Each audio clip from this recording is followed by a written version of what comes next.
Sejam todos muito bem-vindos ao Anima Podcast, o seu podcast semanal toda segunda-feira. Oficialmente estamos dando o nosso pontapé inicial com o nosso primeiro episódio. E importantíssimo, especial demais para nós. Antes de eu apresentar a nossa convidada, deixa eu dar aqui as boas-vindas à minha rainha, minha esposa, linda parceira de vida. Que grande honra estar aqui hoje. Meu nome é Gabriela Castro, sou esposa do Dr. Tiago, mãe de 2 crianças autistas. E realmente é uma honra porque estamos com uma pessoa muito incrível hoje conosco, né?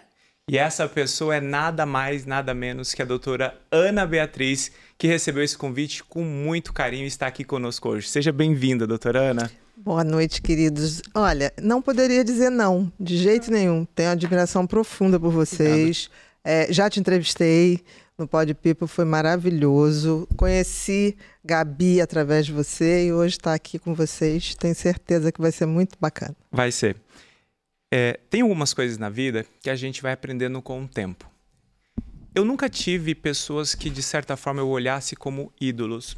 Não era do futebol, talvez alguns apresentadores, como o Jô Soares. E eu não lhe conhecia de forma profunda até pouco tempo atrás, quando nós participamos do primeiro podcast. Eu voltei maravilhado.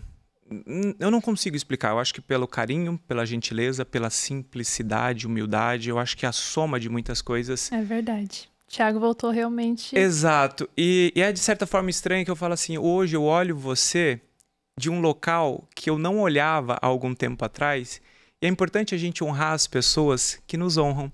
É importante a gente dar o devido valor e falar aquilo que nós gostaríamos de falar. Então, eu gostaria aqui de prestar essa pequena, mas verdadeira homenagem, dizendo que você tem sido uma voz muito importante para muitas pessoas. Eu acompanho cada post, cada Reels, e vendo aquelas mães dizendo ali, ó, é inenarrável escutar a doutora Ana Beatriz todos os dias. É acolhedor, é cirúrgica. Assim, é uma soma de coisas que eu não consigo ver de outra maneira que não seja a mão de Deus. Então, obrigado, mas obrigado por tudo mesmo. Mas eu acho que tem a mão de Deus, sim. Eu acho que a gente 8 bilhões de seres humanos, né, gente? E nenhum igual ao outro, em hipótese alguma. Então, eu acho que todo mundo vem na vida com sentido e um propósito.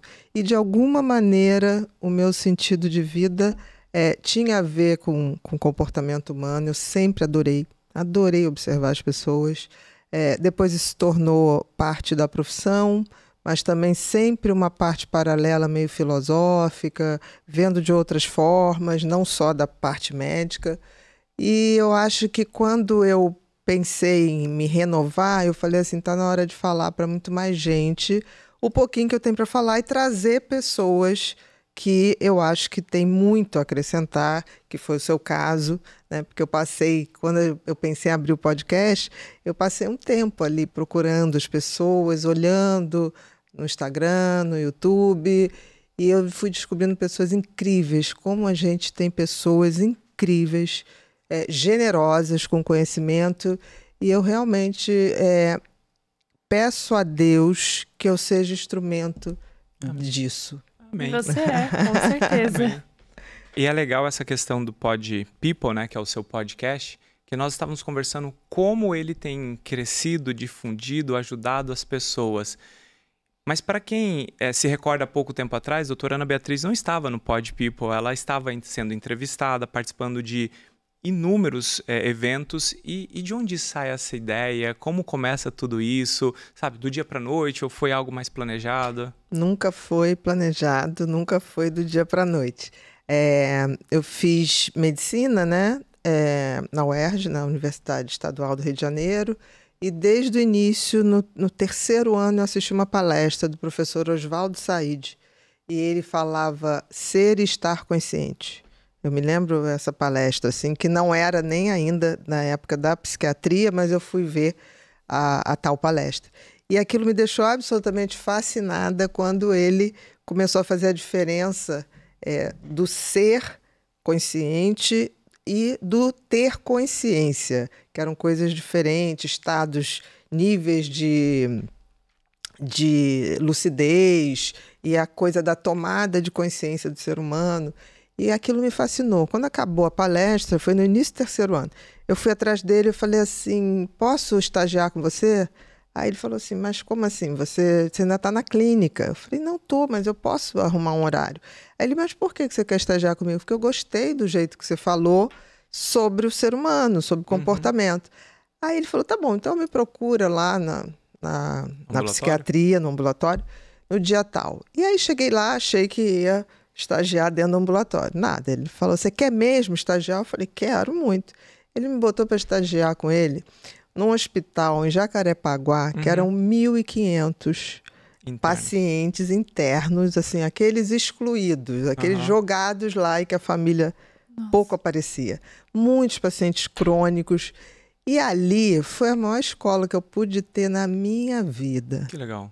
E aí eu falei assim, ele falou assim, depois de 8 meses eu estagiando lá, ele um dia falou assim, vamos almoçar? Eu falei, vamos. Aí nós fomos almoçar e ele falou assim, você tem uma coisa chamada efeito xamã. Aí eu falei, o que é isso? Ele falou, efeito xamã é uma coisa que a gente não explica muito. Algumas pessoas têm, outras não têm. Por exemplo, eu não tenho. Ficou fácil. Não sou eu. Mas você tem. Eu vi aqueles pacientes que ninguém chegava perto, chegarem até você. Eu vi você contornar situações incontornáveis dentro daquele hospício, ele ainda falou assim. Eu vi você se divertir todas as vezes dentro dali. E eu me lembro que um dia estava muito calor e eu botei todo mundo na piscina. A direção ficou enlouquecida. Eu falei, não, gente, pode deixar, eu vou tirar um por um. A gente vai medir 5 minutos, aí sai. É 1.000, né? Sim. Tinha que ter uma ordem. Sim. E aí, quando ele falou isso, ele falou assim, isso é muito bacana, você vai fazer uma carreira brilhante. Eu não entendi muito bem o que ele falava com isso. Saí dali, fui trabalhar, trabalhei em pronto-socorro, trabalhei em hospital, dando plantão. Comecei um consultório, que depois também um outro grande psiquiatra chegou para mim, olha, quando você se formar eu te empresto, eu tenho uma sala sobrando. Eu nem sabia como fazia. Como funciona isso? Que foi o Calbi Araújo, que já se foi. E aí eu usei a sala e comecei a atender do jeitinho que eu podia. E tirava dúvida com o Osvaldo, com o Calbi, eles sempre muito dispostos, assim. E aí chegou uma época que eu já estava tendo consultório, já vivia do meu consultório direitinho, dos plantões. E aí eu resolvi escrever um livro, que foi o Mentes Inquietas. Que foi o primeiro, todo mundo acha que... Que veio depois. Não, ele foi o primeiro mesmo. E aí ele ficou 1 ano, porque não tinha nenhuma editora que quisesse publicar. Eu sabia que era aquilo que eu tinha para falar, né? Que legal. E aí fui num Sem Censura, e lá tinha um cara que falou assim, Louis Frankenberg, que era um economista, ele estava lançando um livro dele que era sobre economia. E ele falou assim, vai lá na minha editora, porque você fala muito bem, você escreve do jeito que você fala? Aí eu falei, não sei, mas posso tentar. Aí eu levei o livro, assinei um contrato, que na época era terrível mesmo o contrato, eu jamais assinaria aquele contrato hoje. Ele era unilateral. Exatamente, não era um contrato, né? Era um distrato para mim, um contrato para lá. Eles. Aí eu só sei que, mas eu estava super animada, levei o livro. Faz parte do processo. A gente tem que estar animado, né? E levei o livro do Mentes Inquietas e o cara olhou e falou assim, isso aqui não tem pés nem cabeça, isso aqui não vai vender. Isso... Mas é o que eu tenho, você falou que eu podia escolher o tema, eu escolhi. Aí ele, não, vamos fazer o seguinte, leva isso embora e vamos fazer um sobre compulsão de compras. Eu falei, não, mas esse está pronto.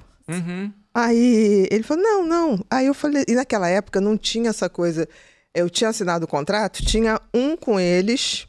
Não tinha digitalizado, nada disso. A sua cópia. A minha cópia estava em casa. Aí eu falei, posso ver o contrato? Aí ele falou, pode. Aí pediu lá. Um cara muito arrogante, um cara que fumando charuto na minha cara, jogando bafo de charuto na minha cara. Deselegante. Totalmente deselegante. Mas eu ali quietinho, eu falei, bom, se só tem essas 2 cópias, se eu rasgar aquela cópia, acabou. Eu tô livre. E foi isso que eu fiz. Tá Quando ele trouxe, eu falei, deixa eu só dar uma olhada. No que foi dar uma olhada, eu rasguei. O homem ficou enlouquecido. Ainda peguei o zipo dele, né? Aquele isqueiro que estava acendendo o charuto e queimei. Que sensacional. O homem mandou chamar o segurança. o segurança e fala, bote ela daqui pra fora. Aí eu falei, não, pode deixar, eu tô indo. Aí o segurança fazia assim, eu não vou nem lhe tocar. Eu falei, não precisa, eu tô indo, não tem problema. Ele falou, você nunca mais entra no mercado de livro, você nunca mais, eu não sei o que. E ele era inglês. Sim. E eu falei, ok, não tem o menor problema.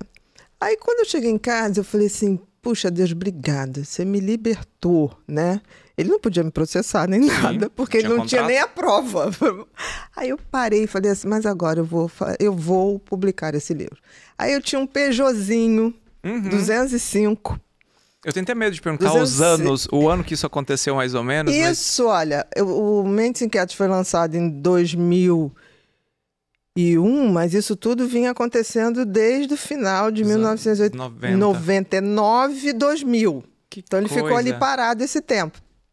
E aí eu vendi esse Peugeotzinho, fui numa gráfica, eu falei, quantos livros dá para fazer com esse dinheiro? Literal. Aí o cara, olha, dá para fazer 5.000 unidades. Aí eu falei, tá bom. Então fiz. Não tinha noção de nada, gente. Porque assim, hoje, quando alguém lança um livro, se faz 1.000 cópias se você espera alguma coisa do livro. Se vende. Né? Que você tem uma boa expectativa. Você não cria um estoque de 5.000 livros se você não tem a percepção. Aí eu só sei que aquilo foi chegando na minha casa. A minha casa nem onde pôr. Não tinha onde pôr. Chegou um ponto que eu já estava pagando para a gráfica. Eu não aguento mais esse livro. Eu estava pagando para a gráfica ficar de depósito. E aí eu fui eu morava na Gávea. Aí eu fui na Letra de Expressões, que era uma livraria maravilhosa no Baixo Leblon, sim, que era 24 horas. A gente se encontrava com as pessoas. Era uma época que o Rio de Janeiro era Rio de Janeiro. Então a gente ia para lá, porque tinha recital de poesia, tudo de madrugada. Os insônios se encontravam no Baixo Leblon. E aí eu cheguei pro pessoal da Letra de Expressões, que eu conhecia, os donos, falei, eu posso deixar uns livrinhos aqui? Aí deixei lá 8 livrinhos. Aí fui na livraria Argumento, que era aquela livraria que sempre aparecia nas novelas do Manuel Carlos, ali no Leblon. Posso deixar aqui, Marcos, o dono de lá? Pode, não sei o quê. Aí eu deixei lá numa quinta-feira. Quando foi na segunda seguinte, na Letra de Expressões, me liga uma mulher da produção do Jô. Turana Beatriz, aqui quem tá falando é Anique, não sei o quê. Sim. Aí eu falei, oi, querida, como é que você tá? Aí ela, não, é que a gente tá chamando, a senhora, o Jô pegou seu livro na Letra de Expressões, tá lhe chamando, tá.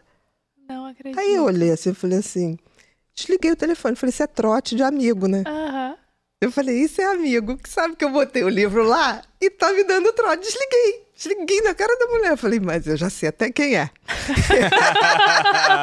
Eu falei, isso é coisa de Andréia. Né? Aí eu falei, a mulher ligou de novo. Ela falou, doutora, caiu a ligação. Eu falei, não, agora é sério. É da produção do Jô? Ela falou, é da produção do Jô. A senhora quer ligar pra cá? Eu falei, quero. Aí me deu o telefone, liguei e ela atendeu. Ela, tudo bem, doutor? Eu falei, não, tá tudo bem. Desculpa ter desligado da sua cara. Eu achei que era uma brincadeira. Não, ela riu, não sei o quê. E isso foi na semana seguinte, eu já estava indo pro Jô. E aí, eu vou te dizer uma coisa. Eu não tinha noção do que era fazer um Jô. Eu não tinha noção. Sim. De um dia para o outro, você imagina, a gente estava naquela época de começando a internet. Que é muito diferente de hoje em dia, porque hoje você viraliza com 1, 2, 3 coisas, você se torna um pseudo conhecido e tudo mais.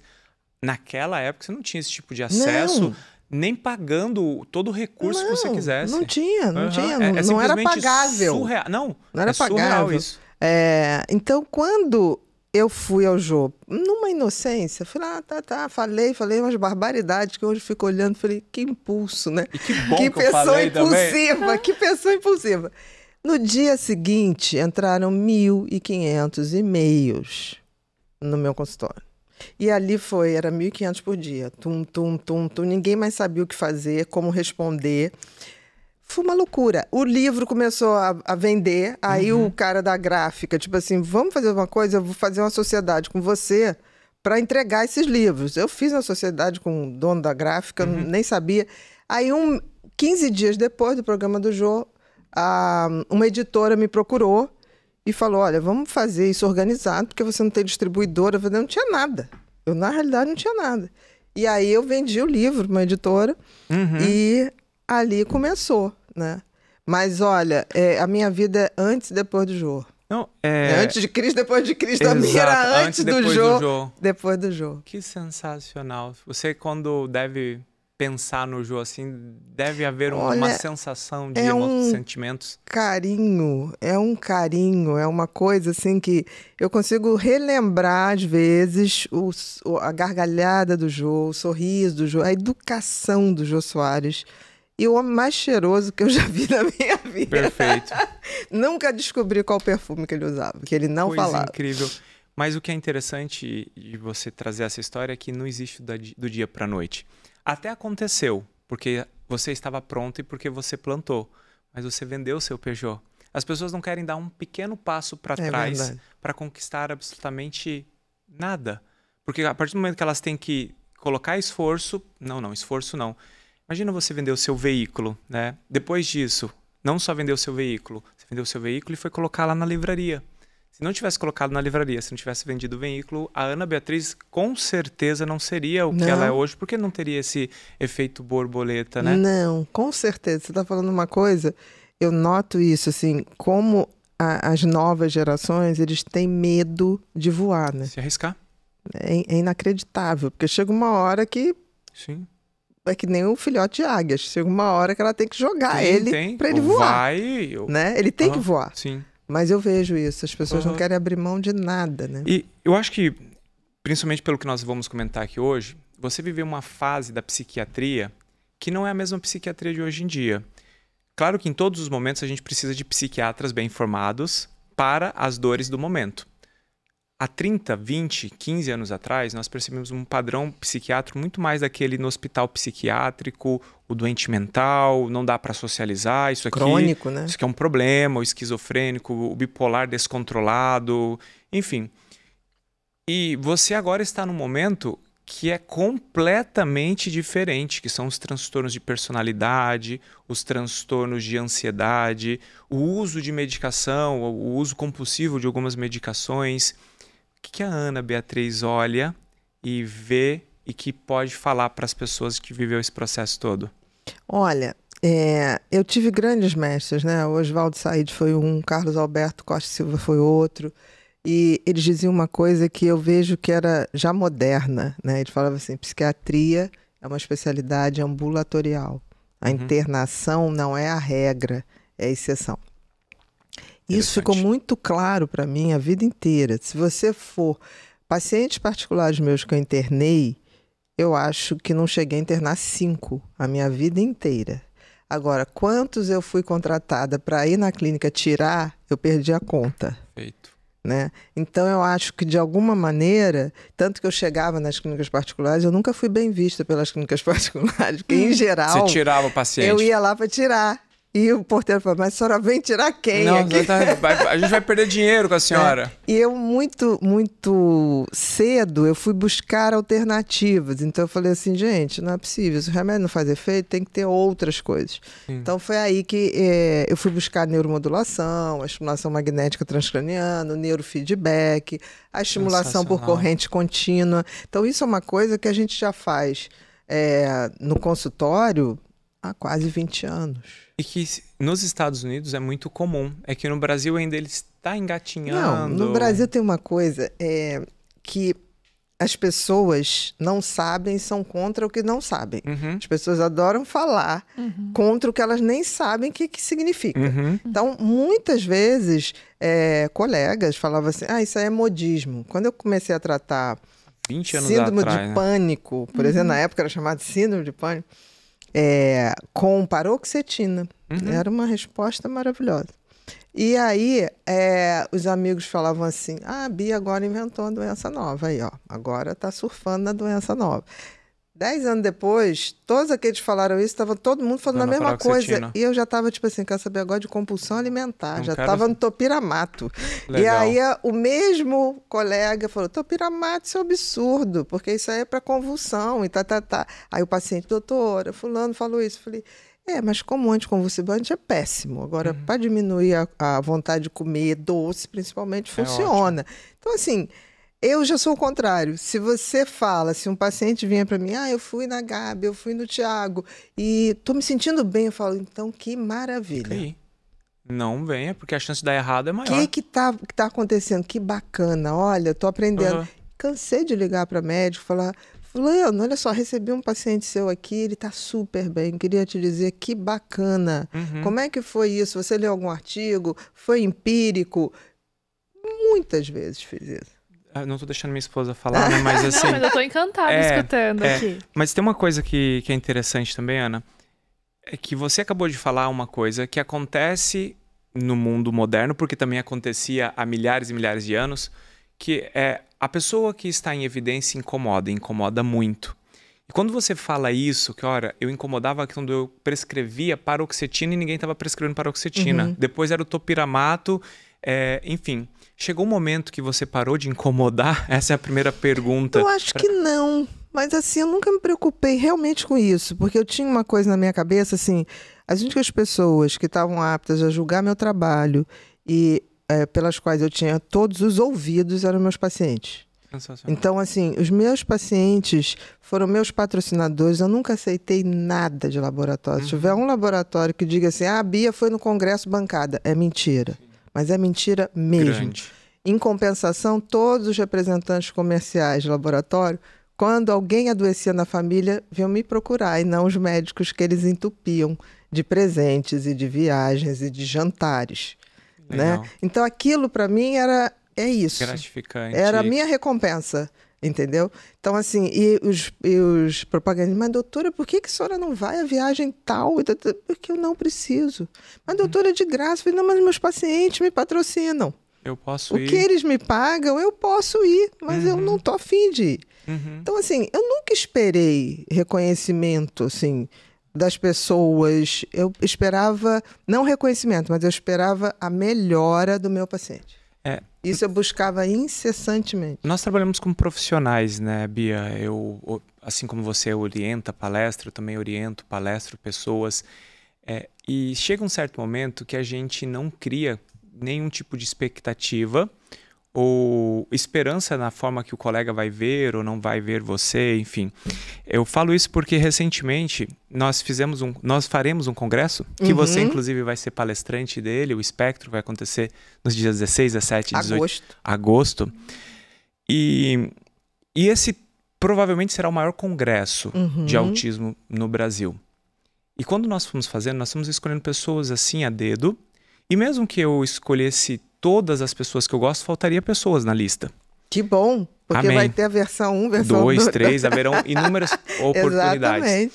Só que no momento que eu fui divulgando as pessoas que eu escolhi, teve um movimento tão estranho que foi inúmeros colegas entrando em contato, talvez até num tom de reclamando porque não estava participando, e eu nem sei se eu te falei isso, né? Não teve uma única pessoa, olha que incrível, que chegou e falou, parabéns. Você está fazendo o maior congresso de autismo do Brasil com pessoas que nunca participaram, mas todos, ou boa parte das pessoas, estavam reclamando do seu local no palco. E em outros momentos, isso talvez me faria mal, porque nós temos uma expectativa que as pessoas reconheçam o que você está entregando para a sociedade. E nós vamos entregar ali 3 dias de evento, belíssimo, muito bem planejado, muito bem orquestrado. E verdadeiro, né? Muito que eu bom. acho que é importante. Muito bom mesmo. E é um pouco disso daí que você acabou de comentar. Mas eu acho, Thiago, que isso é uma coisa da vaidade. Eu acho que, infelizmente, a nossa formação médica ela é muito pouco preparada para moldar uma personalidade do que se chama de médico.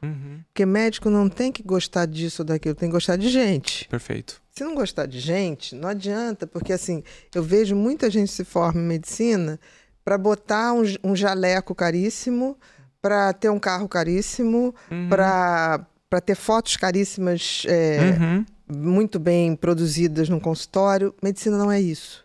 Medicina é muito mais que isso. Eu acho que medicina ela é um ato de amor ao próximo. Sim. E se não consegue ver isso, você pode ser tecnicamente maravilhoso, Mas se você não tiver essa conjunção de amar o próximo, alguma coisa não vai linkar, não vai dar certo. Eu costumo falar que assim, eu não fui o melhor aluno quando eu era criança, eu não fui o melhor aluno quando eu era adolescente, eu não fui o melhor aluno da medicina, não fui o melhor aluno da residência, mas eu me tornei uma das maiores referências no que eu faço. Justamente porque a gente sempre fez com muito amor, com muito carinho, muito respeito. E lógico que a boa formação é indiscutível o peso que ela tem. Mas no final das contas, medicina se trata de pessoas e não se trata de doenças. E para entender pessoas, você precisa entender muito mais do que a fisiologia daquela condição ou daquela patologia. Eu acho que se você não tiver uma paixão pelo ser humano, você nem ouse fazer medicina. Sim. Aí tem gente que fala assim, mas Bia, como você gosta de uma pessoa que faz uma maldade? Eu gosto do ser humano. Agora, seres humanos estão em evolução. Estão se moldando, estão virando um ser humano. Sim. Tem muitos humanos, a gente está aqui para virar ser humano. E eu acho, toda vez que fica muito difícil para eu entender alguém, eu sempre falo assim, eu gosto do ser humano que está por trás disso aí. Um dia ele vai ter que despertar.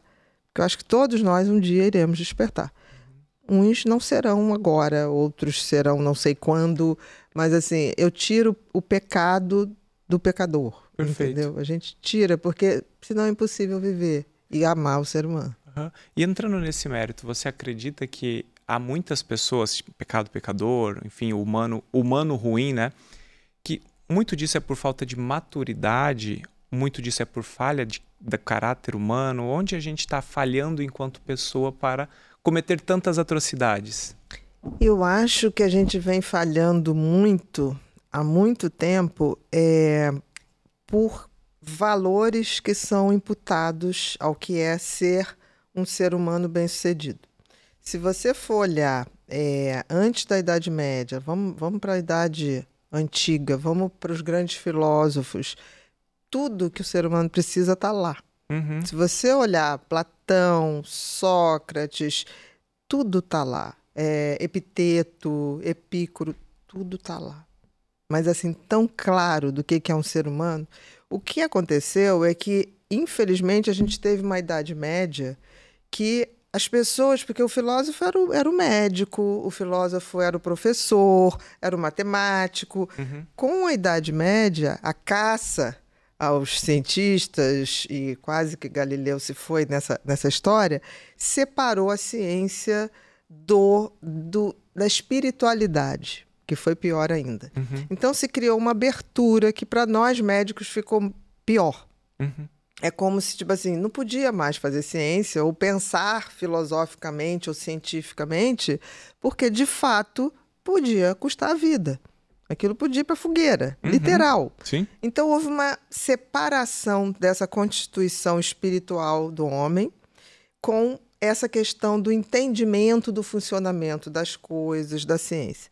Isso foi uma coisa horrorosa, né? E que infelizmente aconteceu. Quando a gente vem para a Idade Moderna, quando a gente vem para os tempos contemporâneos, de vez em quando a gente vê algumas pessoas tentando reunificar isso, que é a grande solução que a gente tem, reunificar a espiritualidade com a ciência e não separar. E hoje eu estou vendo um movimento que eu acho belíssimo, que é a filosofia está se tornando pop. E isso foi uma coisa que eu não pensei que eu viveria para ver, e estou vendo. Né? A Lúcia Helena Galvão, que eu adoro, admiro demais, ela conseguiu transformar a filosofia numa coisa pop. E a Lúcia Helena é a pessoa mais simples, mais tranquila, mais generosa que eu conheço. Tem pessoas que falam assim, você é generosa. Eu falei, não conhece a Lúcia Helena. Que legal! E isso, eu acho que está dando uma moldada na vida. E não sei se vocês vão reparar isso, Tiago. Quando eu abri o podcast, eu tinha muito noção qual era o público de Instagram, né? E Face. Quando a gente abriu o podcast, abrindo, assim, para todas as vertentes, a gente foi notando que o público do YouTube é muito diferente do público do Instagram. O público do YouTube, ele quer conhecimento, ele quer aprofundar. Sim. O público do Instagram quer, tipo assim, você sabia? Doses homeopáticas de prazer. Não estou criticando nada, mas é muito interessante. Pessoas que acontecem no Instagram necessariamente não irão acontecer no YouTube. E pessoas que acontecem no YouTube necessariamente não vão acontecer, né? É muito difícil você ter as duas vertentes. E isso também é muito bacana quando acontece. Sim. Porque fala para um público muito amplo. E eu acho que você vai notar isso no podcast. O podcast é uma coisa que o público ele quer mais. Acho que até mais fiel, mais comprometido. Ele quer profundidade. Ele quer profundidade. Entendeu? Ele quer mais interação. E isso me deu um ânimo muito grande. Porque assim, quando a gente vê, que eu vejo todo mundo falar, porque a juventude não quer isso, não quer aquilo. Não, ela quer, mas não tinha espaço para ela querer. Sim.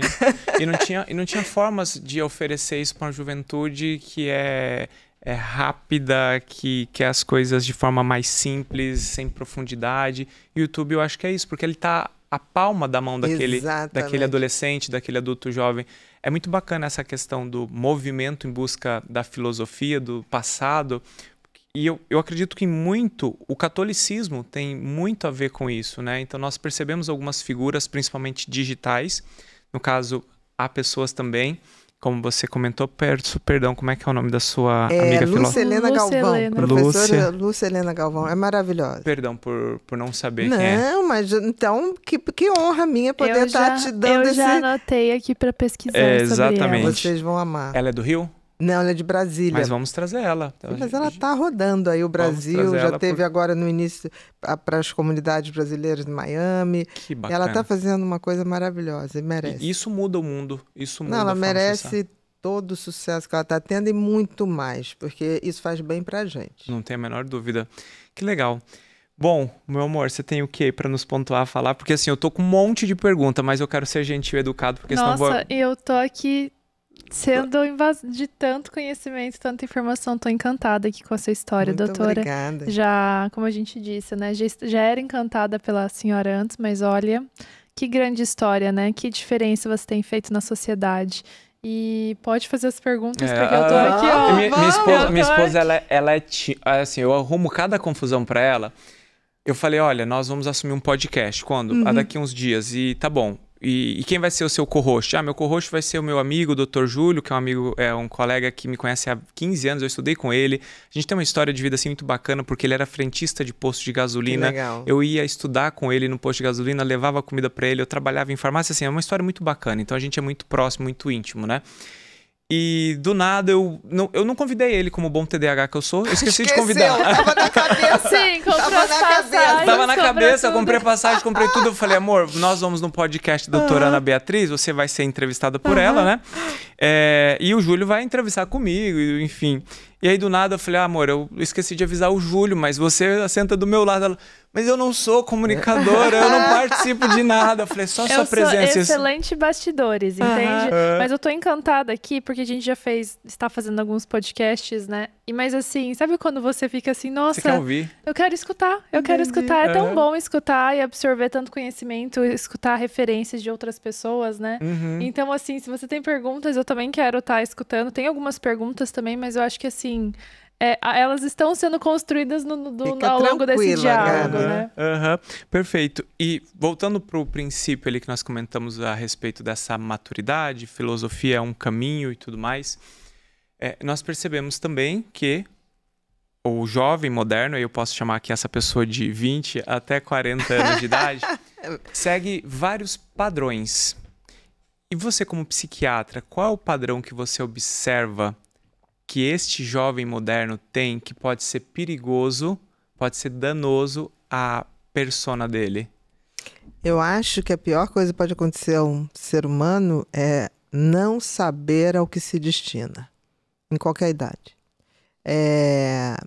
Quando eu falo sentido da vida, eu ligo muito sentido àquela coisa assim, o que a natureza me deu, o meu gift, né, meu talento, o que me foi dado que não foi dado ao outro, porque eu acho que quando você identifica muito cedo numa criança um talento, aquilo foi dado por algum motivo, né?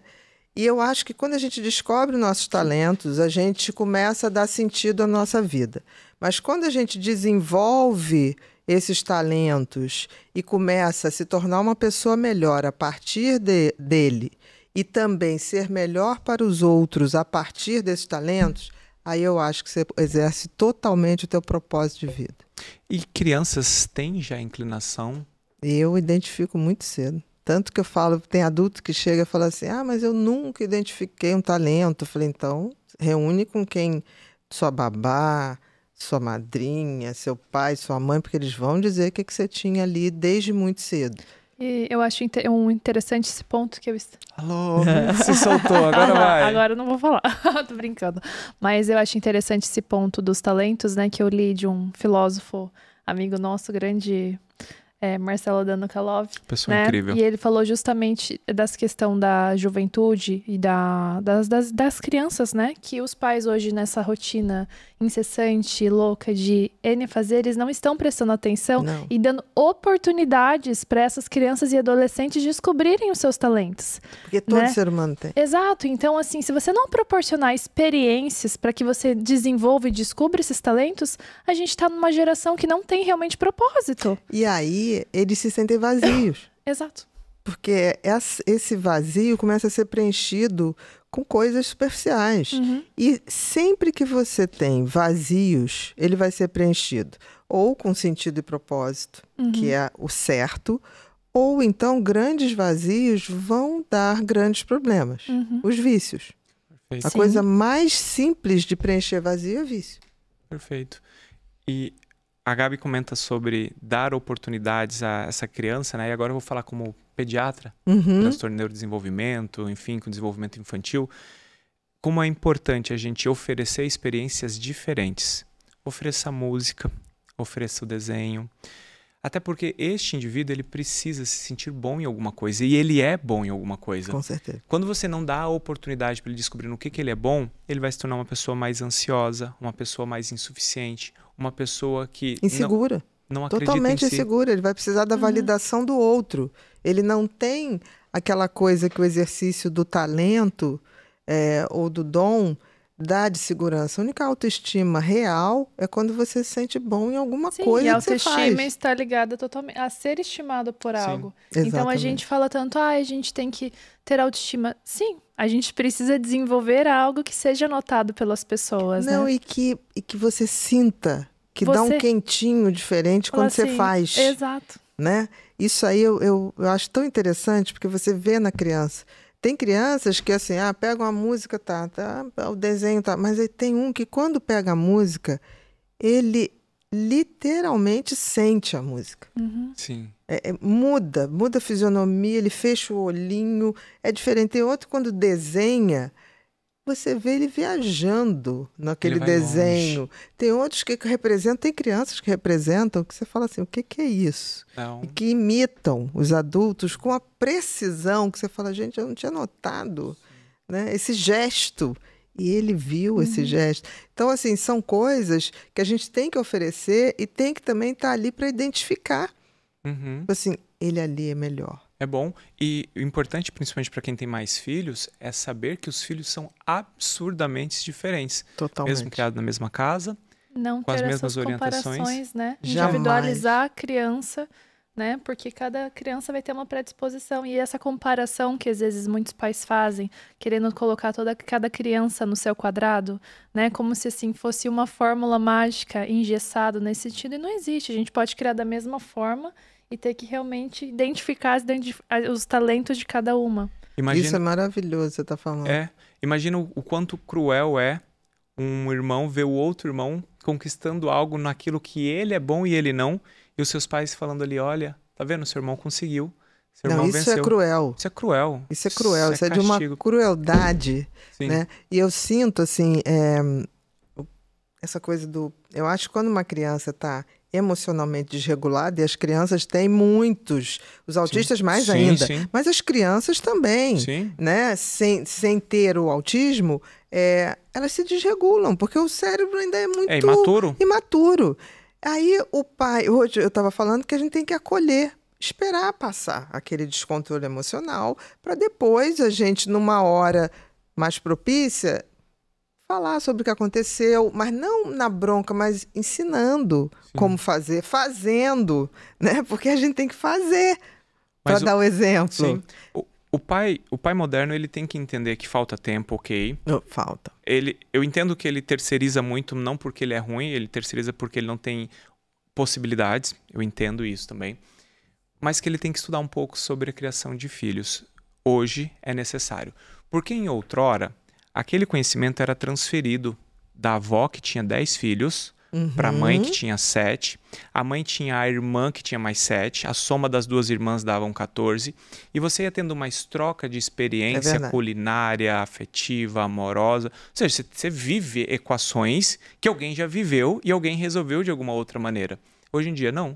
Hoje em dia nós temos famílias que vivem em pequenas contingências ali, um filho, quando tem um. Muitas vezes não tem primo, se tem primo mora longe. E aí estão tentando criar as crianças à base do instinto. E no instinto não vai funcionar. Porque instinto é para sobreviver. Instinto não é para educar. Exatamente. É importante entender de temperamentos. É importante entender de linguagens de amor. É importante entender de camadas da personalidade. É importante entender sobre o cérebro. Da intervenção, né? Quando deve ser. Como eu me conecto com essa criança? Olha, quando a criança está desregulada, você não vai se conectar. Mas de jeito nenhum. Você vai acolher. Quando a criança está emocionalmente estável, agora é a hora de orientar. Ali ela vai aprender. Sim. Eu acho até interessante te perguntar, doutora, porque eu vejo muitos casos em que, às vezes, os pais querem levar a criança para buscar uma ajuda profissional, uma criança pequena, e, na verdade, tem que arrumar a base. Às vezes, é os pais que precisam do tratamento antes mesmo da criança, né? A coisa mais difícil, eu sempre digo o seguinte, ter filho é um investimento de longo prazo, para a vida toda. Então, assim, tem que saber se quer ter. Porque a maioria dos casais que eu tratei, eu falava assim, vocês querem ter filho? Todo mundo tem. Se você perguntar para vários casais, falar assim, por que você teve filho? Porque estava na hora. Porque isso não é a resposta. Porque, assim, eu entendo que hoje o tempo é limitado, mas a escolha de ter filhos é uma escolha. Você quer ter esse desafio? Porque ter filhos é você... dar o seu melhor para que uma nova geração se forme, porque você investe numa coisa que vai ficar e você vai embora bem antes. Então é um investimento não só na tua vida pessoal, mas na humanidade. Mas as pessoas não têm essa noção. Nós somos incentivadores das pessoas terem filhos, mas filho não é para todo mundo. Sim, mas eu sou incentivador de deixar muito claro.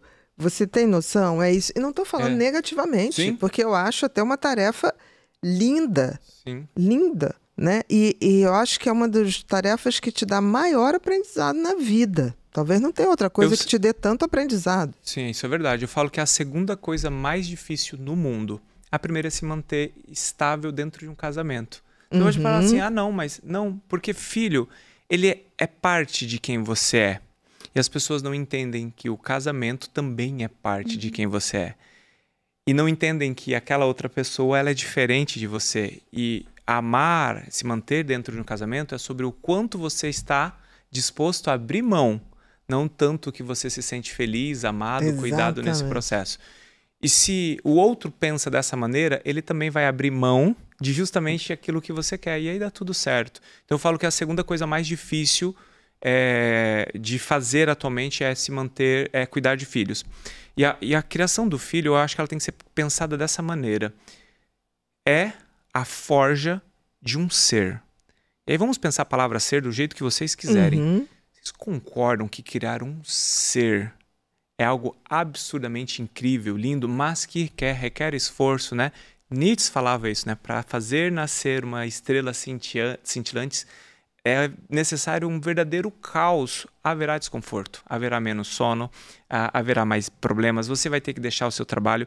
As mulheres muitas vezes vão ter uma pausa na carreira, não vão crescer tanto como os homens, porque na boa parte das vezes é a mulher que fica com a criança. Sim. Só que nada supera, para quem conhece, quem vivencia isso, aquele cangotezinho de manhã, bem cedinho, bom demais. com um cheirinho de suor seco da noite, é sensacional, é sensacional. É realmente um presente, você desenvolve uma maturidade na marra, não que todos os pais desenvolvam, né? Mas eu acho que é cirúrgico esse ponto, né? Que não é por instinto. Se a gente realmente acreditar que é somente por instinto, a gente não vai estar criando seres humanos. Não. A gente, assim como a gente estuda... Só vai estar fazendo. Exatamente. Como uma grande maioria, né? Exato. Só procriando, na verdade. Exatamente. Né? Procriando, e que você é capaz, qualquer um é capaz. O mundo Coelho criar. é capaz. Exatamente. Né? Então, e assim, os pais estão colocando as crianças para serem criadas pelo mundo. Exatamente. Pelas escolas. E as escolas não têm essa responsabilidade. Nenhuma. Eu ia falar, é um outro grande problema, porque as escolas, elas não estão preparadas para lidar com crianças tais como são hoje. 17% tem transtornos do neurodesenvolvimento. Não sou eu que estou falando, são os números. Sim. Ou seja, 17% ou vai ter transtorno de linguagem, ou vai ter transtorno de aprendizagem, ou vai ter transtorno de déficit de atenção e hiperatividade, ou TEA, seja o que seja, vai ter transtorno do neurodesenvolvimento. Isso apenas esse grupo. Aí nós temos um outro grupo que é transtorno de ansiedade, que é transtorno compulsivo, que é transtorno, que é depressão. De própria depressão, né? Que a gente vê cada vez mais... Crianças mais precoce. 8, 9 anos. A gente está falando aqui, provavelmente, de 1/3 das crianças com alguma doença, dificuldade, transtorno mental. Como é que uma escola, seja quem seja, vai dar conta desse processo? E não só isso. Em muitos casos, as próprias escolas estão alertando os pais do que os filhos têm. Olha, pai, vai buscar um profissional. E os pais não conseguem identificar. As boas escolas. Exato. Porque as más escolas... Porque as escolas nem querem avisar, porque senão vai sobrar, digamos, para a escola. Exatamente. Né? Exato. Então, assim, esses pais acabam descobrindo por essas escolas quando sinalizados, senão a criança começa a ter prejuízos infinitos que só vai chegar a ponto de procurar um profissional quando está no limite, assim, já do problema, né? Não, e eu fico pensando, assim, isso que você falou é perfeito, Gabi, mas eu fico pensando, colegas, né, pediatras, que tendem a fazer tudo por menos. Sabe aquela coisa assim? Aí a professora falou que, olha, a gente está reparando que o fulaninho está um pouco mais... não está interagindo, então está mais disperso. Eu sempre quis relatório de escola quando eu tratava os pacientes. E aí eu ligava para a professora, me informava. A maioria dos pais, principalmente os homens, não as mulheres, isso é tudo frescura. Isso é tudo palhaçada dessas professoras que não tem mais o que inventar. Está dizendo que meu filho é não sei o quê. Mas era 90%. E de uma população já privilegiada. Então você fala assim, vem cá. Aí a mãe ia me procurar, mas o pai não sabia. Eu falei, mas você acha isso certo? Você não quer trazer? Não, doutor, você não está entendendo. Se eu trouxer, não vai ter tratamento. Aí a mãe, a avó ou avô... Fazendo escondido. Eu vi muitas vezes. E aí, quando o garoto melhorava horrores, o pai, em algum momento, falou assim, tô dizendo que esse moleque não ia dar problema nenhum, te falei, era só questão de tempo. Imagina. Aí a mulher fala assim, não, mas ele está em tratamento. Com quem? Aí aparecia o pai. Né? Engenheiro de obra pronta? Que aparecia. E chegava lá, eu falava assim, pois não. Não, porque meu filho, né, tá se tratando aqui, eu fui traído. Eu falei, é mesmo? Mas eu acho que você traiu primeiro, né? De não ter percebido nada do seu filho. Aí começava, sabe? Um clima. Aí eu falei, mas pai, você tá aqui o quê? Pra discutir comigo, é isso? Eu não tô entendendo. Você tá perdendo teu tempo pra vir aqui discutir comigo? Cara, eu não vou discutir com você. Se quiser, pode sair agora. Não precisa nem pagar a consulta. Pode sair. Não, mas eu queria saber por que você chegou a essa conclusão. Eu falei assim, você é o quê, engenheiro? Ah, não, só não sei. Não, mas por quê? Eu tenho que ser médico? Não, eu quero saber como que eu vou te explicar, para que fique mais claro para você. Se você é engenheiro, a gente vai fazer uma obra, para saber como é que a gente foi botando tijolinho por tijolinho. E eu só sei que depois eles aderiam, né? Levavam um tempo, tipo assim, não, mas olha, eu também tô achando que foi o tempo. Eu falei, tá bom, que tenha sido o tempo. Que maravilha que o tempo foi a nosso favor. Exatamente. Eu só quero que dê seguimento no tempo. Já que é o tempo. Vamos jogar com o tempo, então. Participa um pouquinho mais. Leva para eu jogar o futebol. Não, mas minha mulher não deixa. Eu falei, mas jogar o futebol? Não deixa levar pro jogo, mas jogo de futebol. Não é jogar com futebol com seu filho. Quer levar, claro. Você quer levar o guri pra ficar sentado na arquibancada lá, enquanto você toma cerveja e vê futebol. Naquele jogo do Corinthians lotado, imagina, com aquela criança. Pra chegar a fazer 1-0 no máximo, esses jogos de ninguém vai... Exatamente, eu falei, você vai levar. Se você jogar futebol com ele hoje, com 14, 15 anos ele vai querer ir com você. Exato. Mas não pense que você vai botar ele nas suas costas um bebê e que você vai fazer ele ser corintiano. Não vai acontecer isso. Não vai. Então, assim, os pais eram bem mais resistentes. Eu acho hoje que essa geração, ainda que muito medrosa, muito insegura, mas eu vejo pais mais participativos. Assim, aos poucos. Sim. Eu vejo, mas eu vejo também grandes problemas. Eu já concluo essa parte do participativo, mas é que eu fiquei aqui com uma boa cabeça inquieta, pensando no que você falou lá atrás de rasgar o contrato. Olha lá onde eu tô indo. E agora você falando ali que pega o seu dinheiro e vai embora. Você tem boas histórias assim de consultório? Tipo, olha... Olha, eu sempre paguei para as pessoas irem embora para não brigar com ninguém. Que coisa. Sempre paguei, faço questão, não tem problema. Olha, sou uma pessoa que sou tão predisposta a ser feliz, Thiago e Gabi, que se eu tiver que pagar para ser feliz, não tem problema. Não tem, eu pago. Sabe? Tipo assim, vendo o carro, tá bom, vai. É isso. Que legal. Eu não me apego. Eu me apego às transformações que eu estou disposta a fazer. Sim. As melhorias que eu quero a cada etapa me tornar uma pessoa melhor.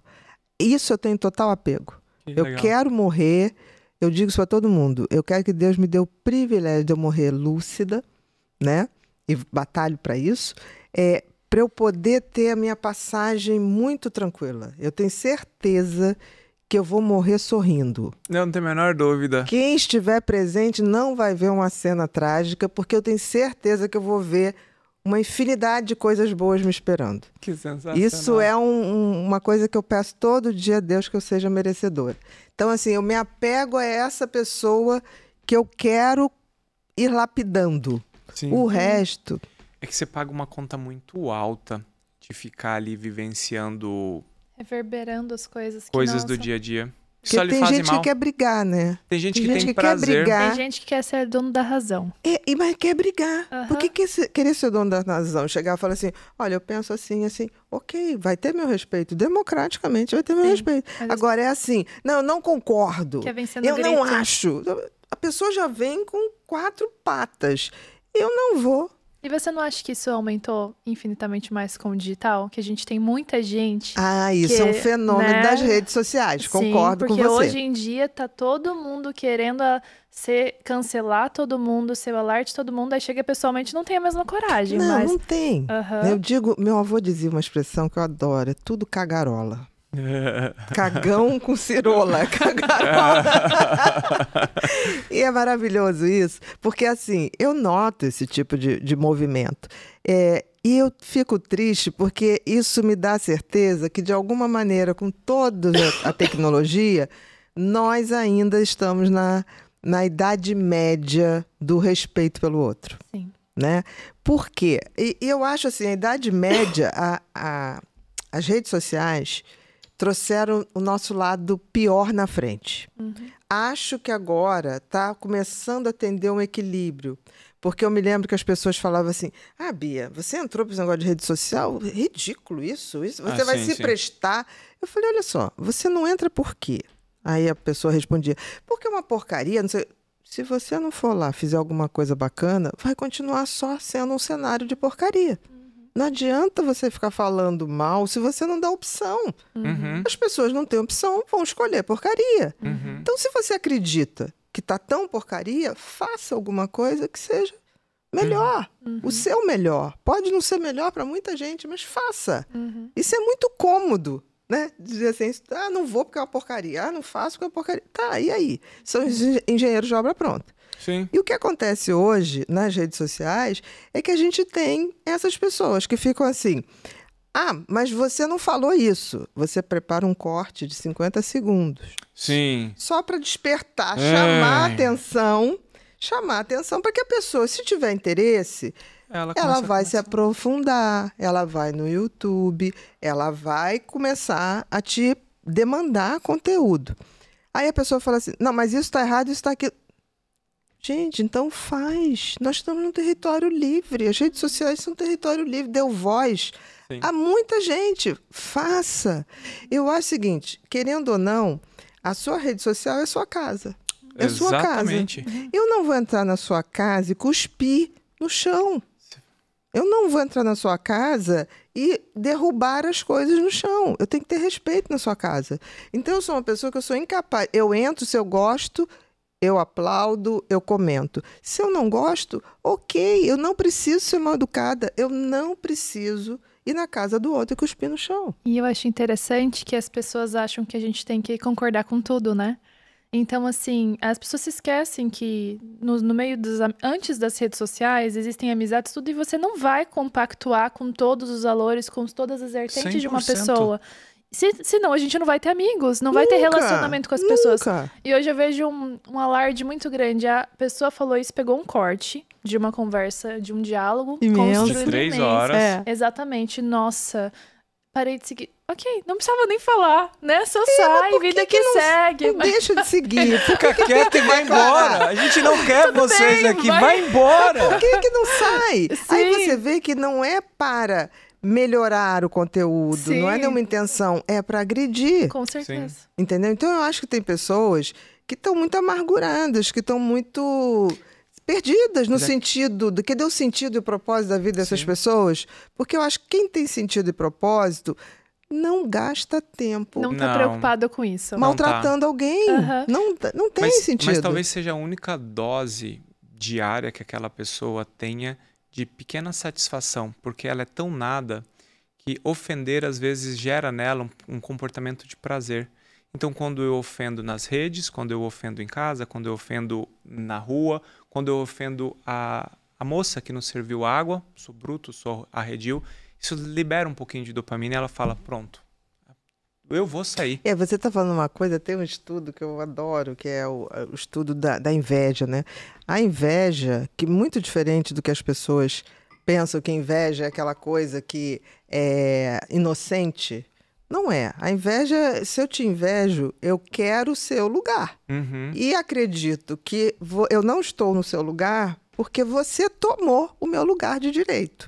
Mesmo que eu não tenha feito nada para estar no seu lugar. Não vendi o livro, não fui colocar na agenda lá. Não vendi o carro, não fez nada. Mas tudo bem. Então, assim, todo invejoso, ele tem um funcionamento cerebral disfuncional. Na hora que o objeto da minha inveja está sofrendo, dispara o sistema da recompensa. Então, a pessoa que de fato tem prazer em ver o outro se dar mal. Aí você fala assim, isso é uma coisa generosa? Não. Isso é muito patológico. Isso é quase um comportamento narcisista.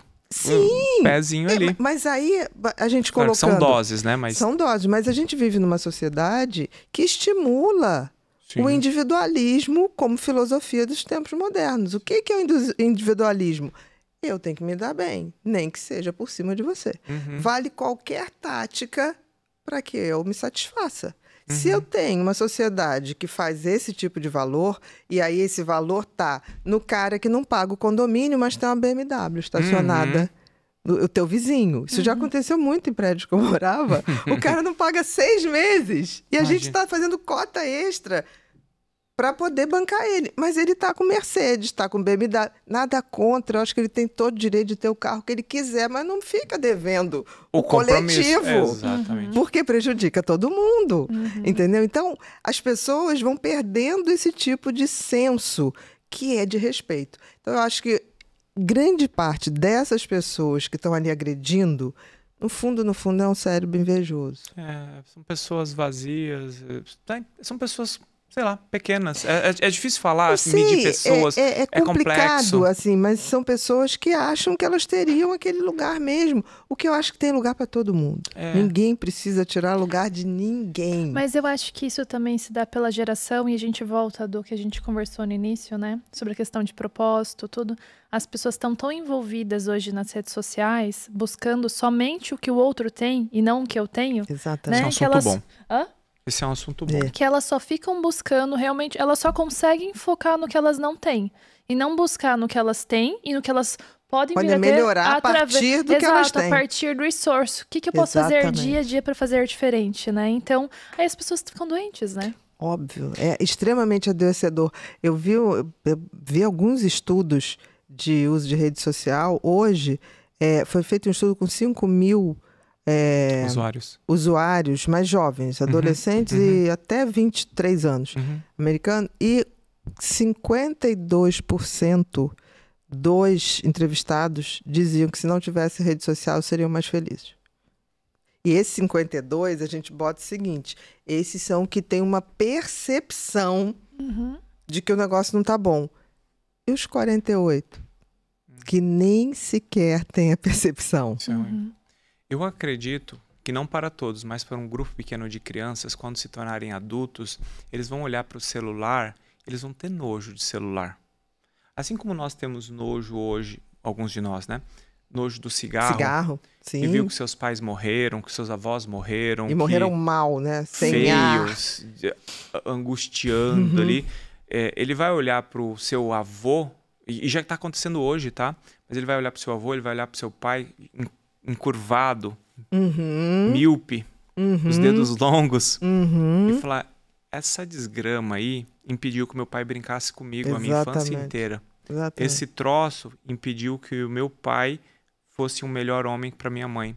Era aí que estava a pornografia, era aí que estava toda a distração. Que vinha tudo, né? Eu acredito que um grupo de crianças boas, no sentido boas, que estão sendo privadas das telas hoje, que estão resgatando os valores, que tem muito pai dedicado à leitura, a ensino, à disciplina, à ordem, à religião, à busca de entender o que é o ser mesmo. A gente percebe esse movimento e nós estamos fazendo isso com o nosso filho, nós acreditamos que é através dele que nós conseguiremos também mudar uma geração, ele pode mudar uma geração, eles vão olhar com muito ranço do celular, eu acredito, tá? Eu acho isso maravilhoso, eu acredito nisso também, porque assim, torno a dizer, a gente está vivendo a Idade Média em termos de redes sociais. Depois da Idade Média veio o Iluminismo, virão novos tempos. A rede social que a gente hoje conhece, daqui a 10 anos não será mais essa. Será outra. E acho que muito melhor. Que a gente vai ficar mais seletivo. Nós não vamos aceitar ser consumido por qualquer porcaria, de qualquer forma, de qualquer jeito. Ou então, os que aceitarem, aí estariam naquela margem de se perderam no vício. Como a gente veio da década de 80... eu me lembro, eu perdi amigos por overdose de cocaína. Perfeito. Todas as gerações tiveram seus pesares. Quem não se perdeu e se regenerou, se tornaram pessoas muito ativas em ser uma voz em relação a isso. Isso é importante. Você vê que a minha geração, por exemplo, tem pavor de cocaína. Pois é, porque eles perderam... Porque a gente pegou que era o que abria a porta para doenças, para um sexo sem qualquer segurança, né? Porque... Eu me lembro que a primeira vez que eu atendi um dependente químico de cocaína no consultório, um cara forte, assim, e ele chegou para mim e falou assim, oi, doutor. Eu falei, oi. Aí eu falei, você quer um cafezinho? Ele falou, não. Achei aquilo estranho. Aí ele falou, desculpa, doutora, eu não queria lhe magoar, mas eu vou resumir minha história começando pelo cafezinho. Eu não tomo cafezinho porque se eu tomar um café me dá vontade de fumar. Eu não fumo, porque se eu fumar, dá vontade de beber. Eu não bebo, se eu beber, eu vou cheirar. E depois disso, tudo pode acontecer. Que coisa. Aquilo ali me deu impacto. Do que falei, cara, o que é uma dependência? Ele já não tinha o menor controle na vida. Né? Então, eu acho, assim, todas as gerações, eu me lembro, a minha geração era a coisa do cigarro e da cocaína. Eu acho que essa geração já é o vape, já é esse cigarro que também é complicadíssimo. Que parece inofensivo. Parece porque só, tem cheirinho bom, né? É sim, cheiro de não incomoda tanto, né? Exato, é como se fosse o cheiro o problema, né? As pessoas estão perdendo a noção já do vapor. Assim, total. Tem gente fumando dentro da empresa e acha que é normal. Sim. Porque ainda existia uma restrição maior com a questão do cigarro, principalmente com o coletivo, tem né? gente que fuma na tua cara até. Sim. Conversando com você, ele acha que ele perdeu o senso. Porque o cheiro é bom, então você não tem que reclamar, porque acha que você tá reclamando. Bom pra quem? Porque eu também não gosto. Não, claro, sim, ele é adocicado, aspas, comparado ao cheiro. Comparado ao cigarro, ele se torna tolerável. Menos pior. O aroma, né? O cara que inventou esse troço, ele foi genial no sentido satânico da coisa, né? E aquilo ali né? não tem regulamentação. Então, Não. quanto tem de nicotina, quanto tem de outras substâncias, não saberemos. Não, e ele fomenta diretamente o tráfico, né? Porque você traz muito do Paraguai, você traz de muitos outros locais. Você não sabe o que... Não tem imposto, não sei quais os... E o que passa ali dentro? Não tem nem noção. Eu posso aumentar as substâncias para tornar mais viciante o quanto eu quiser. Exato. E quem vive disso parte do princípio que ele vai falar, não, o cliente bom é o cliente viciado, né? Claro, aquele que vai me dar um lucro absurdo ali, 5 anos, morre em 5. Tudo bem, mas até morrer tem... Vai dar bastante, vai viciar um monte junto, porque o comportamento humano é copiado. Agora, presta atenção até, né? Você é a média das pessoas que você vive, né? Tem um estudo... Tem. Eu acho que você conhece esse estudo, né? Eles avaliaram um grupo de pessoas durante 30 anos. Esse estudo era para mostrar sobre obesidade, mas que se replica para qualquer outra coisa porque se trata de comportamento humano, né? E nesse estudo mostrava um grupo de pessoas que tinham contato com pessoas que estavam obesas ou acima do peso. Então, a chance de você se tornar um obeso ou estar acima do peso sendo amigo próximo de uma pessoa obesa, são números assim que você fala, não, é mentira, 60%, 70%, 80%. Você fala, nossa, mas é muito. Claro que depende ali o grau de proximidade, entre outras coisas. E olha só que interessante, só o fato de você ter acesso a uma amizade distante de uma pessoa obesa assim, ainda era um fator de obesidade na sua vida. De possibilidade. Exato. Então... eu só tenho um amigo que fuma vapor. Não, eu tenho 2 amigos que fumam vapor. Eu tenho 3 amigos que fumam vapor. Existe uma possibilidade de você fumar vapor. A gente tem que sair, a gente tem que parar de andar com quem não está de acordo com os nossos valores, os nossos princípios, ou aquilo que não faz bem. Você fala, Thiago, mas fumar vapor tem algum problema? Tem, porque justamente mata mais, vicia. Mais rápido. Exato. Existe uma possibilidade do seu filho, vendo um pai fumar, se tornar um viciado?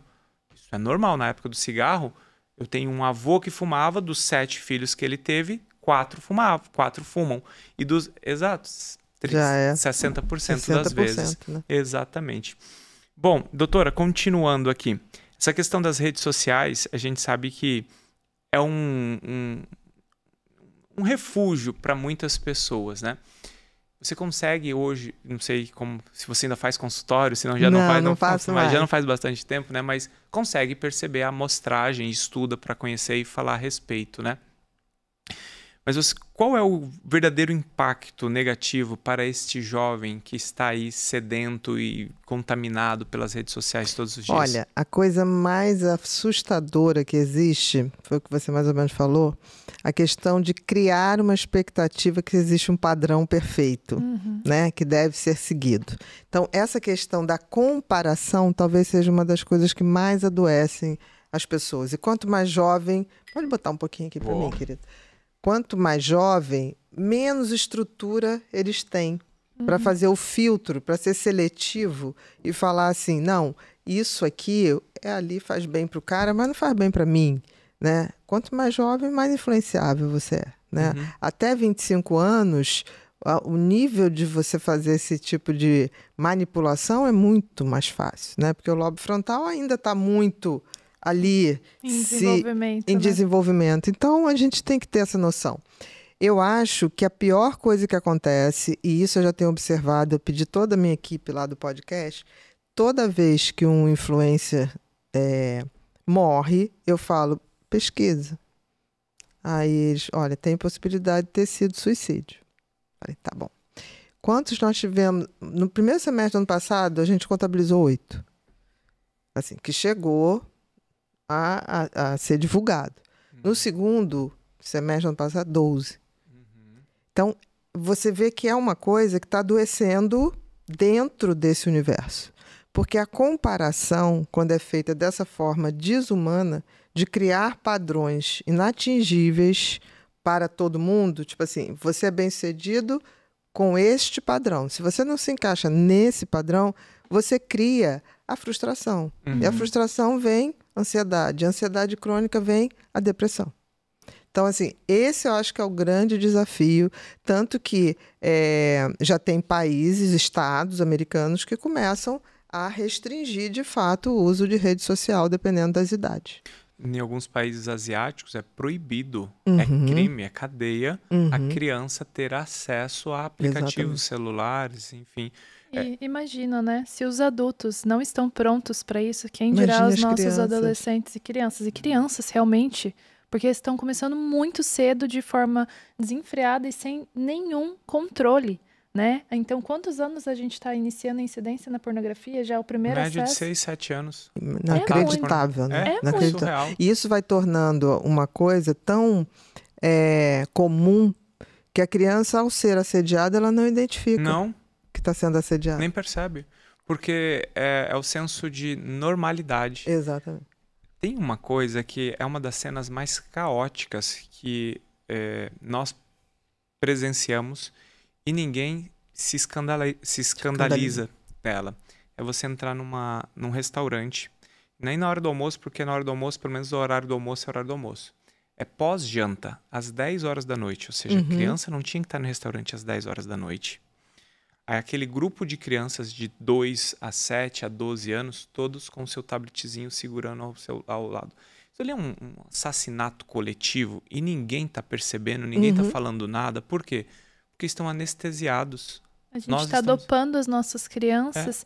E o pior é quando, inclusive nessas reuniões, nessas confraternizações, estar junto, são várias crianças com tablet e elas estão juntas, elas não estão criando sinapses, relacionamento, brincando. E os pais acabam cedendo a isso para justamente ter uma tranquilidade. Mas até que ponto? Mas tem como ter tranquilidade diferente. Com Por exemplo, certeza. dia dos Reis é um dia que eu faço festa lá em casa. E eu tenho 4 sobrinhos netos, né? Todo mundo quer se divertir, tudo bem. Eu contrato recreador, mágico, e acaba que todo mundo participa, tá? Lógico. Os adultos ficam mais encantados do que as crianças. Sim. E é muito bom. Então, assim, dá pra gente fazer isso. Aí reúne os amigos, tipo assim, todo mundo quer curtir. Ok, então vamos ver um bom recreador. Mas ali, né, do nosso lado. Bia, eu posso falar. Não vem o recreador que a gente deixa na mão. Sim. A gente tá ali, tá junto. Sim. Né? Eu posso falar como pai e não agora como médico. Houve a necessidade de muito tempo, muito esforço. Hoje eu tenho um menino de 8 anos que ele estaria ali sentado lendo um livro durante 1 hora, 2 horas, enquanto a gente está aqui. E que provavelmente pediria licença para ir ao banheiro, ou se fosse beber água, ele fala, posso beber água? Então, aquilo que muito vale, muito custa. Só que as pessoas não estão... Acham que isso foi assim, né? Exato. Pagando o verdadeiro valor para terem crianças funcionais, educadas e que vivem sem telas. Aí eu vou falar como pai de uma criança autista que era nível 3 de suporte, cheio das suas dependências, suas necessidades e dificuldades, que evoluiu e funciona super bem. E que agora nosso pequenininho com 1 ano e 3, 1 ano e 4 meses, seguirá o seu caminho, seguirá o caminho do irmão, eles vão brincar, vão ser felizes. E você é contra as telas? De maneira nenhuma. Eu adoro assistir um filme com meu filho. A gente estoura uma pipoca, senta do lado, vamos assistir um filme que a gente vai ficar conversando a semana toda. Até assisto uns filmes que a Gabi não gosta que eu assista, porque assim, é um filme que eu gosto também, porque também fica muito infantil, não vai rolar. Então, a gente vai ali... Não, mas é que, falando assim, ele tá assistindo Star Wars, X-Men... Enfim, mas aí a gente... Coisas de meninos. Muito de meninos. Às vezes eu tenho que podar, calma, amor, ainda tá... Esse é para menor, esse é maiores de 18, ele tem 8. Não, mas claro que o Thiago acaba controlando, né? E a importância de justamente, no caso, assistir um filme para 10 ou 12 anos, é para você entender que ele tem cenas que não é para ele assistir. Eu falo, filho, fecha o olho, ele fecha o olho, passou, vida que segue, daqui a pouco a gente tá tirando as garras do Wolverine e é isso. E eu não sou contra as telas, eu acho que a gente só tem que tomar esse cuidado. Não tem que ser contra nada, a gente tem que fazer o bom uso. É que a gente tem que se adaptar. Você estava comentando da festa que você faz em casa, por exemplo, nós temos como hábito, a gente convive com pessoas que têm mais filhos também. Então, para nós, o formato que funciona é café da tarde, final de semana, ou almoço, ou um churrasco. A gente junta, porque é um horário que as crianças não estão, digamos, perto da hora de dormir, tudo, coloca a criançada para brincar, ficamos juntos. Vão dormir até melhor, Exato, né? Às vezes chama alguém para cuidar das crianças, ou já tem os mais... A gente fica supervisionando por perto, e claro, à noite tem as rotinas, tudo, então se a gente for fazer algo, a gente faz sem as crianças, respeitando a individualidade delas. Então, não são todas as pessoas que podem fazer isso, mas a gente consegue criar adaptações para que a gente consiga estar no controle sem deixar desenfreado. Por quê? Porque a gente não sabe o que elas estão acessando. Mas é tão interessante isso, né? Porque, por exemplo, quando você vai para uma comunidade, né? As pessoas, as mães, se ajudam tanto. Sim. Tanto que a gente tem muito que aprender, né? Muito. É aquela que fica assim, uma toma conta de 3 filhos, aí 3 se unem para dar um dinheiro para aquela que está desempregada para poder tomar conta das crianças. Eu acho que a gente tem que ter esse espírito de comunidade mesmo, assim, no sentido de, tipo assim, o que a gente pode fazer para as nossas crianças ficarem bem, a gente também ficar bem, e a gente está ali, né, supervisionando tudo. Eu acho que a gente tem que aprender muito com isso. O provérbio africano, né, é necessário uma verdadeira aldeia para cuidar de uma criança. Exatamente. E hoje sozinhos. As mães... exato. E hoje as mães não têm essa orientação, esse cuidado. Mas também a gente tem que apontar alguns erros da sociedade, porque senão, mais uma vez, parece que está tudo normal. E se essa mãe, né, a gente está falando dessa mãe, mas nós estamos falando desse casal, né? Está às 11 horas num restaurante caro. Nesse caso aí que vocês estão citando. Exatamente. Não é a mãe que não tem com quem deixar, ou não dava para fazer, ou porque você não vai sair. Ah, mas eu quero comer uma pizza, peça. Eu quero comer uma carne, peça em casa. Eu quero sushi, peça. Você tem filhos. E filhos, nesse momento... é em detrimento a uma saída, um passeio e um drink, prioridades. Com certeza. Então é mais ou menos isso. Deve ser, né? Deveria ser. Doutora Ana Beatriz, a gente está chegando no fim. Agradecer demais a sua presença aqui. Foi um prazer ter a doutora conosco. Nós já temos apoiadores aqui, então deixa eu também agradecer ao IEPS, que é o Instituto de Ensino e Pós-Graduações, que ensina muito sobre transtornos de déficit de atenção e hiperatividade, transtorno do espectro autista, fala sobre terapias específicas como terapia cognitivo-comportamental, né? Quem sabe um dia eles convidam, chamam a doutora Ana Beatriz para ser coordenadora e vai ser a pós mais vendida que vai ter lá. Enfim, mas realmente... Olha, o curso de vocês tem que dar formação bacana para terapia ABA. Ah, não tem a menor dúvida. Sim, porque certeza. A gente é muito carente no Brasil. Tem gente dizendo que faz ABA, não existe. Faz ABA. Não. A ABA tem todo um sistema, tem todos os seus gráficos, acompanhamento. Exatamente. Tem que mostrar resultado. A coordenadora do curso de ABA do IEPSIS é que eu sou o dono, tá? Então, o patrocinador é também... mas a gente tem que patrocinar, gente. Exato. Eu acho corretíssimo. Exato. É a doutora Daniela Canovas. Ela é, talvez, se não a maior, uma das maiores BCBA, que é o certificado mais alto que tem sobre análise de comportamento aplicada. Foi para os Estados Unidos, tem chão, ou seja, é o analista coordenador que sentou no chão, fez horas de terapia, fez mestrado, fez doutorado, fez especializações específicas com os maiores nomes da ABA do mundo, não do Brasil. Então, assim, é muito bom Depois isso. Eu quero o nome dela. Me interessei. Ela é realmente uma pessoa incrível. É Daniela Canovas. Canovas? Exato. Vou te passar. Enfim, então agradecer aqui o apoio do IEPSIS. Do IEPSIS. Agradecer a companhia absurda que essa mulher tem e faz. Foi uma honra, uma delícia. Passou rápido, né, Gabi? Passou, isso é bom. super. Quando o dedo de prosa é bom, como se diz em Minas, sim, foi vai rápido. uma conversa, como eu disse no início, eu estava só em observação, porque estava adquirindo tanto conhecimento, né? Depois a gente conseguiu fazer mais trocas, mas um prazer imenso, Meu doutora. também, pode ter Continue esse certeza. Trabalho. Com certeza você tem feito a diferença na vida de tantas pessoas. Você tem vários fãs lá em casa, principalmente.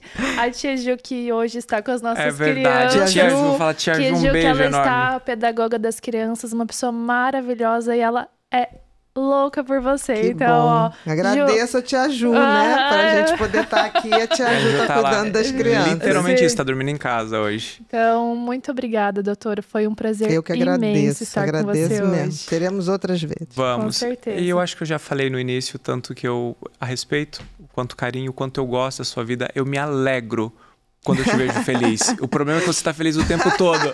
Então eu estou me alegrando muitas e muitas vezes. Que coisa boa, mas eu tenho profunda admiração também pelo seu querida. trabalho e pela maneira que vocês criam seus filhos. Amém, de amém. verdade. Querida. Bom, senhores e senhoras, nos vemos todas as segundas-feiras, às 20 horas, no AnimaCast. Anima Podcast, ainda estou pegando o nome aqui, faz parte do processo. A Gabi fala. Faz a chamada, então. Não. Então voltou aqui para mim. Fechamento. Exato. Nos vemos todas as segundas-feiras aqui no Anima Podcast Saúde, sempre às 20 horas. Já clique aqui, assina o sininho. Eu nem sei como é que faz aqui, doutora Ana Beatriz, mas vai clicando nos botões. Se inscreve no canal, aperta o sininho para receber todas as novidades. E se você gostou, passa para as pessoas. Maravilha. Um grande abraço, gente. Tchau, tchau. Tchau, tchau.